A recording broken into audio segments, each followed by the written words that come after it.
পরিবর্তন আসুক বা নাই আসুক, প্রত্যাশাটা জোরালো। ৬৬ বছরে প্রথমবারের মতো গণতান্ত্রিক সরকারের মেয়াদ পূর্ণের ইতিহাস, নির্বাচন কমিশনের পক্ষ থেকে সুষ্ঠু নির্বাচনী প্রক্রিয়া সহ অনেক কারণেই এই নির্বাচন নিয়ে পাকিস্তানের মানুষের প্রত্যাশা রয়েছে। ভোট গ্রহণ শুরু হয়েছে সকাল ৮টায়, চলবে বিকেল ৫টা পর্যন্ত। ভোটার সংখ্যা ৮.৫ কোটিরও বেশি। তবে নির্বাচন পূর্ব জরিপ বলছে কোনো দলেরই এককভাবে সংখ্যাগরিষ্ঠতা অর্জনের সম্ভাবনা নেই। अल्हम्दुलिल्लाह वोट अपना काज कर लिया है और इंशाअल्लाह अल्लाह बेहतरी करेगा इस मुल्क के लिए।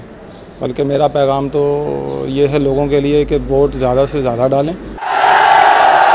মূল প্রতিদ্বন্দ্বিতা হচ্ছে নওয়াজ শরীফের পাকিস্তান মুসলিম লীগ PMLN, বিদায়ী সরকারের প্রধান শরিক দল আসিফ আলী জারদারির পাকিস্তান পিপলস পার্টি PPP এবং সাবেক ক্রিকেট তারকা ইমরান খান সমর্থিত তেহরিক ইনসাফ PTI এর মধ্যে।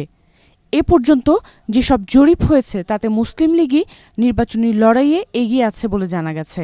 তবে যে সরকারই নির্বাচিত হোক তাকে পাকিস্তানের ভঙ্গুর অর্থনীতি, তালেবান সমস্যা, জ্বালানি খাতের সংকট সহ কাশ্মীর নিয়ে ভারতের সাথে এবং ড্রোন হামলা বিষয়ে যুক্তরাষ্ট্রের সাথে সমস্যার সমাধানে পৌঁছানোর চ্যালেঞ্জ নিতে হবে।